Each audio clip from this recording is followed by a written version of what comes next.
Welcome to the second episode of United Countries. The first episode was about the Benelux. You can see that video in my channel if you're interested. Today, we will talk about Iberia and the Iberian Peninsula, including Gibraltar. Iberia is a suggested union between the Iberian nations. Iberia is located at the south of Europe, in the Mediterranean and Atlantic, in the Iberian Peninsula. Spain, Portugal, and Andorra would form the Iberian Union. However, Andorra wouldn't add much to it, as they have a very small population and size. Of course, I would also be including Gibraltar, as it is also located in Iberia. First of all, we will look at Iberia's size. Spain is already quite a big country already, and if they formed an union with Portugal and Andorra, it'd only get bigger. Iberia would count with an area of 598,677 square kilometers, or almost 600,000 square kilometers. This would put the new nation into the 46th position in the world, ahead of Madagascar, but behind Ukraine. Iberia would also be third in Europe. This would make them bigger than France, Kenya and Thailand. If you thought Iberia were big in size, then wait to hear about their huge population. Iberia would count with over 56,810,000 people. This would put them above Tanzania, in the 25th position. However, Iberia would still have a smaller population than that of South Africa's. Iberia they would also be 7th in Europe, which is Spain's current position on the European scale. Iberia's population wouldn't be on the rise though, as Spain and Portugal are losing their population. Spain and Portugal are losing more people than gaining, which means that, very slowly, they're declining. Now we move on to Iberia's economy. Iberia would have a super huge economy. The new nation would have a total GDP of $1,667,400,000,000 or just $1.6 trillion. Absolutely huge. This would draw Iberia into the 11th position worldwide, ahead of Russia but behind Canada. And United Iberia would also have the 5th largest economy in Europe, which is Spain's current position. However, with both countries being lead left-wing parties, Iberia's economy wouldn't be increasing very rapidly. Now it's the turn for the GDP per capita. The GDP per capita of Iberia wouldn't be very high, and it would sit at $26,941 per capita. This would put the Iberian nation into the 33rd position worldwide, ahead of Slovenia, but still remaining behind Cyprus. Iberia would be 17th in Europe. Andorra has one of the highest GDP per capita in the world. However, this wouldn't affect Iberia, because as I said before, Andorra's population is extremely tiny compared to that of Spain's or Portugal's. Iberia would be a relatively moderate nation in GDP per capita. Crime rate. Both Spain and Portugal are some of the safest countries in Europe and the world, with very few murder cases. This would make Iberia one of the safest countries in the world too. With a crime rate of 0.63, Iberia would be put into the 202nd position worldwide. In this case, the lower your position, the safer you are. Iberia would be safer than Austria, but slightly more dangerous than China. Next up, suicide rate. Iberia would have a low suicide rate, at just 7.3. Portugal and Spain already have very low suicide rates, and the nation they would form would be in the 114th position. Meaning that Iberia would have less suicides than the United Kingdom and Mauritius. Now comes everybody's favorite part, picking a capital city. Picking a capital city is never easy, and it's always controversial.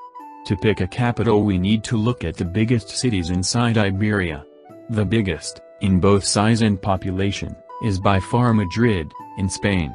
With a population of over 3 million people, the Spanish capital is the biggest in Iberia.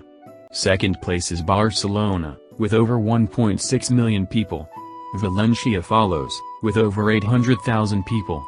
Seville has over 700,000 people, and Zaragoza finishes the top 5 with almost 700,000 people. Malaga comes in 6th, with 570,000, and Portugal's biggest city comes in at number 7, with over 500,000 people. Here we can see the dominance Spain would have in Iberia, as 6 of the 7 biggest cities would be located in Spain. If I have to pick a capital, it'd be Madrid, as it is already Spain's capital and a huge city. Andorra wouldn't be able to bring a single city into this list. Next up is religion. Inside Iberia, 71% of the population would follow any type of Christianity. This means that almost 3 out of 4 people would be Christian, Catholic or Protestant. This is one of the highest numbers in Europe. Another big 23% would be non-religious, or atheists. The remaining 6% would follow a variety of other religions, such as Islam, Buddhism and Hinduism. Now it's the turn for languages. We'll divide this section between first language and second language, as many people in Iberia have 2 languages. 82%, or almost all of Iberia, would have Spanish as their first language. Here we can see again the dominance Spain would have in the new country, as Portuguese would only be spoken by 18% of the population as a first languages. And less than 1% of the total population would speak another language as their first language. This means that out of 10 people, more than 8 of them would speak Spanish as their first language. The major secondary languages would be Catalan and Valencian, which are very similar languages and would have a total of over 8.8 million speakers, or 15% of the population. Galician would follow, with 4%. Spanish and Basque would both have 2%, and a huge 77% of the population would have no secondary language, meaning that they can only speak one language. The remaining 1% would speak a variety of other languages as a secondary language. From languages, we move on to war and Iberia's military personnel. Iberia would have a high military personnel. They would count with 151,700 active soldiers. Iberia would have a total of 227,400 reserved soldiers, and a paramilitary of 120,750 soldiers. This would make Iberia have a total of 499,850 soldiers, or almost 500,000. This means that Iberia would have a very high military inside Europe. Finally, we will talk about Iberia's military budget and total military. Iberia would count with over $15 billion for its military.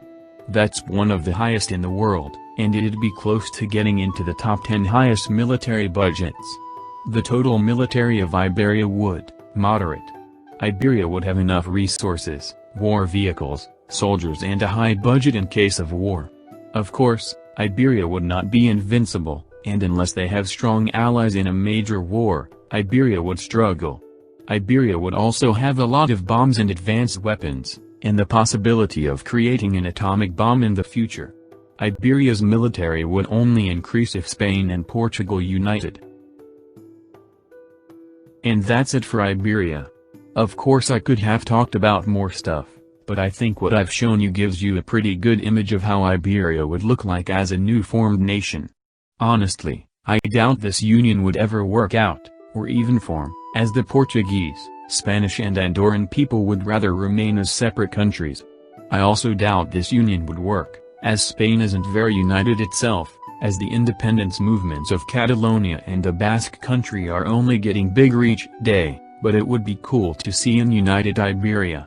If you've enjoyed this video, then why not recommend me another union of countries I could talk about. This has been it for today. I'll see you very soon with another video. Peace.